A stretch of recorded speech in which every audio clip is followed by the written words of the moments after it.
When did you first start having these sort of episodes of anxiety in darts? The first time I can remember was an exhibition, and I think it was sort of the overwhelmingness of being around people. This was before I'd even been a professional or had played at the World Championships. I played an exhibition with Phil Taylor and Simon Whitlock and a few other good players, and I played Phil Taylor that night and I beat him. And that obviously for a young kid, that's pretty overwhelming. But I didn't think of it at the time. And then it obviously went to bed and woke up really early in the morning with sort of uncomfortable feelings in my chest. And I'd never really had anything sort of along them lines in my chest before, so it really worried me. And it panicked me at that time. I thought something was wrong, maybe having a heart attack, I don't know. And then obviously I did another exhibition the next day, I was fine. And then on the Sunday, I started getting a little tingling going down my arm and stuff like that. And everything was fine, but it really panicked me, and really stressed me out. And ever since them days, I've always had sort of palpitations and stuff. It was rarely in darts, but it did start to come into darts as a whole. It was just usually just normal lifestyle, but then it started coming into darts, and it made it hard for me to play really. A lot of people thought that I was having anxiety because of darts and the stresses of being a quarterfinalist at the World Championships. Did that affect me? But it was nothing to do with that. It was beforehand that this was coming about. You had a great World Championship 2018-19 quarterfinals against Rob Cross. You've spoken about this before, but just tell us again sort of how you felt in the build-up to the game and also during the game. What happened? I was fine in the build-up to the game. Throughout the whole tournament I was fine. Never really had any episodes or any sort of things to worry myself. And then I was 2-0 down. Obviously we went off to the break, I was fine, come back up, made it 2-2, and I don't know, I think it must have been me celebrating a little bit too hard. I don't know, I think I sort of was enjoying that moment anyway, because as I come off, it felt like I couldn't feel my heartbeat, and obviously if you don't feel your heartbeat you'd collapse, but I felt that something bad was going to happen. And for me in that moment, the panic that came over me was the worst it had ever been in my life. It really was, and it scared me a little bit. And I didn't think I could get back up on the stage, because when you feel like something bad's going to happen, how are you supposed to go back up in front of 3,000 people and millions watching at home, and you feel like you're going to make a fool of yourself, collapsing on the stage or something like that. But I had 45 seconds to get up there, and I spoke to one of the security guards, and I sort of said to him, I don't know if I can get back up there, and they said, well, you've got a few seconds left, and I just took the plunge to go back up there. And for me, and I've said in plenty of interviews, that made me a champion. Maybe a leg in, I sort of forgot what was going on, and it was just more about get this done now. Try and win as early as possible, and then we can get off the stage, and then we can see what's wrong. If there is anything wrong, which obviously there wasn't. But it was just my main aim was to just get through the game. I want to see this game off, whether I lose or win.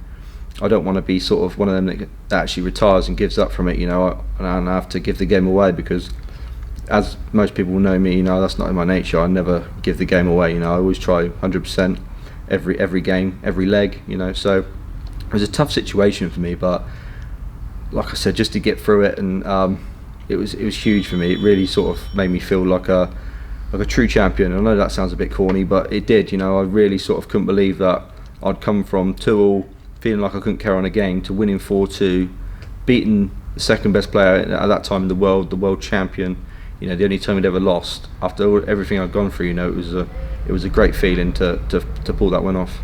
In terms of the anxious episodes, did you continue to have them? Were they worse? I would say they gradually got worse in the first 3 months. The results, I would be honest, wasn't good enough really.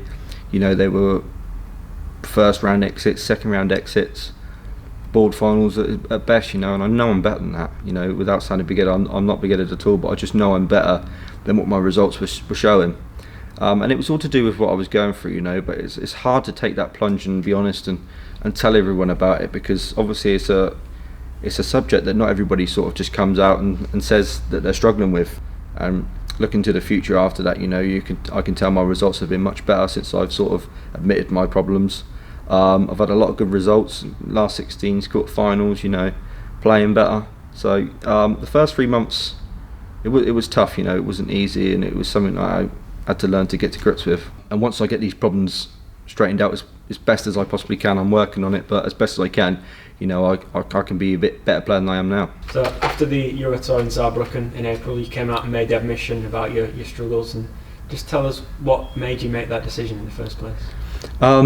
Well, the main thing that made me make the decision was the first I've already told you about an experience, but the second sort of experience I had was when I was playing against James Wade, and I was 5-2 up and playing okay, and then I took out a 149, I think, to make it 5-2 up, and then all of a sudden I felt this sort of strong palpitation coming on. My heart was beating fast. And it may be another bit of overwhelming sort of feeling that made me feel like that. I don't know, but I ended up losing the game because I just couldn't wait to get off the stage. Not that I wanted to walk off, I just couldn't wait to get off. I was trying too hard to win in the end because I just wanted to get off because I felt something bad was going to happen again. And it was sort of a tough one, because I should have won that game, and I come off, I just needed to implode and just let it all off my chest, really. It was one of them sort of situations where you really don't know what to do anymore. You experienced two bad times of being up on a stage, and going through a lot of sort of stress that I've sort of explained. There's other times I've been up there and had no problems, so it was one of them things where I just sort of was a bit hasty to say what I said.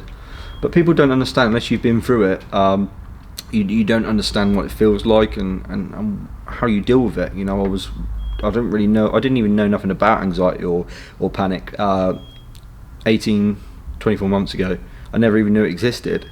So for it to just come about and to realise that how many people go through it, it made me think, you can't just let it beat you and let it take over your life, because it's winning then, and I'm not going to let it win. And that's why I'm back playing, and I think I'm enjoying it more than I did when I first started, really. And it's something that will never go away. You live with it now. It's unfortunately, I'm a young person, but unfortunately I've got to live with that for the rest of my life.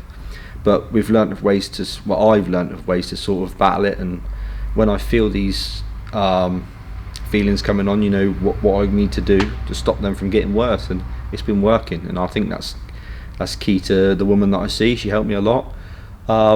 And I'm thinking about going to see maybe a therapist, nothing to do with darts, just as my own sort of to get my mind straight, to know that when these sort of things happen, I can fight them. People need to sort of come out and be honest about it, because I've known people that have struggled with panic anxiety, and they go and then you go down the depression route, and then the depression becomes harder and harder, and unfortunately some people do take their life, which is a sad situation. I know sort of around people that have done that, and it's a hard subject to talk about, because I could have gone down that route. I don't think I would have, but I could have, if I hadn't sought help earlier.